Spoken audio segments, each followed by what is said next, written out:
Bonjour et bienvenue. Que vous soyez trader ou investisseur, les options sont un véritable moyen d'augmenter la rentabilité de vos investissements. Et parmi les caractéristiques très importantes à connaître dans le cadre des options, il y a la volatilité implicite. Bienvenue sur Option Trading Tool, la chaîne qui est spécialisée sur les options. Je me présente, je suis Patrick, je suis développeur informatique et je suis trader indépendant depuis plus de 10 ans et spécialisé dans les options. J'ai même développé des algorithmes qui m'envoient aujourd'hui directement dans ma boîte email les opportunités de trading offertes par le marché via les options. Donc j'ai dans une vidéo déjà présenté les caractéristiques qui font que les options ont un véritable avantage sur le marché. Et parmi ces avantages et ces caractéristiques, il y a une notion très importante à connaître qui est la volatilité implicite. Et dans la volatilité implicite, il y a trois nuances à connaître que sont la volatilité implicite en elle-même, le range de volatilité et l'AV percentile. Et bien, c'est justement ce que je vous propose de découvrir dans cette vidéo.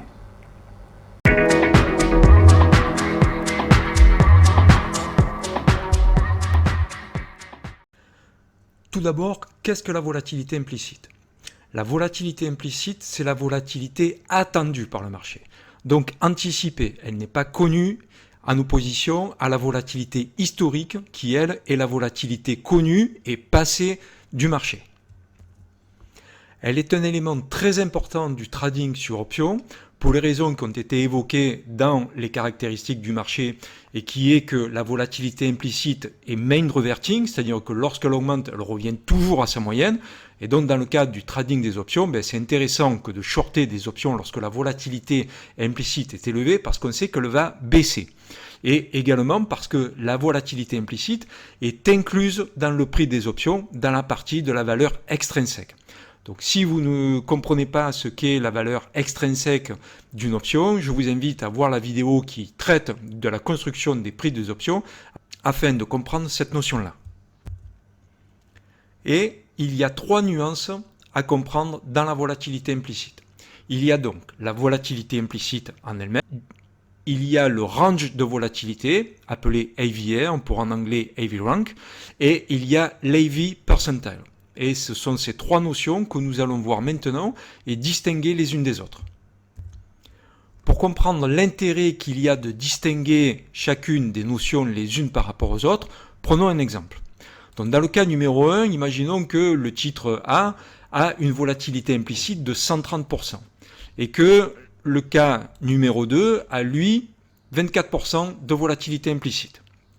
Donc a priori, si on en restait à la volatilité implicite, il nous apparaîtrait évident de devoir shorter le cas numéro 1 plutôt que le cas numéro 2. Et c'est justement là qu'on va voir l'importance de l'AVR. Donc, ce que nous avons là sous les yeux, c'est une courbe qui nous montre l'évolution historique de la volatilité implicite.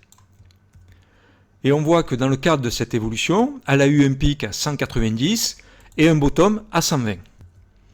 Donc l'AV rank va mesurer la position des 130 par rapport au range entre 120 et 190. Ce qui va en fait nous donner un AV rank de 14. Dans le cas numéro 2, avec une volatilité implicite de 24% et avec un pic à 30% et un bottom à 10%, on a dans ce cas-là en réalité un AV rank de 70. Par conséquent, on comprend donc qu'on a beaucoup plus intérêt à shorter la volatilité du cas numéro 2 que du cas numéro 1, puisque le cas numéro 2 se trouve plutôt dans la partie haute du range de volatilité, donc la probabilité pour que la volatilité revienne plutôt sur le bottom est beaucoup plus importante en fait que dans le cas numéro 1, puisqu'on est déjà sur le bottom, puisqu'on a un AV1 à peine de 14. Donc la probabilité pour que la volatilité augmente, voire stagne, est beaucoup plus importante que de la voir baisser. Et même si elle venait à baisser, il y a peu de volatilité à vendre en réalité, puisqu'on va passer de 130 à 120, alors que dans le cas numéro 2, on va passer de 24 à 10%. Donc on comprend là que la volatilité implicite en elle-même ne veut pas dire grand-chose et que s'il y a véritablement un indicateur à regarder quant au choix des options que nous allons vouloir shorter parce que nous voulons vendre de la volatilité, c'est évidemment l'AV rank qu'il va falloir regarder. La troisième notion qu'il est également important de regarder et qui a, dans le cadre de mon trading, ma préférence, c'est l'AV percentile. Alors en quoi est-ce qu'elle diffère de l'Ivy Rank? On va le voir sous la forme d'un exemple. On va reprendre le range de volatilité par rapport à l'historique d'évolution de la volatilité et on va rester sur une volatilité telle que celle que nous avions dans le cas 1 de 130%. Avec toujours pareil un pic à 190 et un bottom à 120%. Donc pour cela, traçons une ligne imaginaire, ici.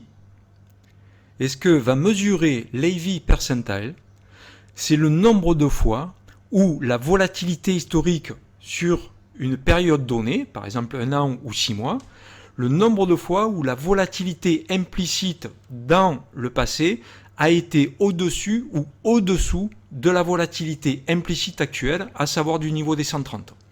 Et donc on voit ici qu'elle n'y a été au-dessus qu'une seule fois.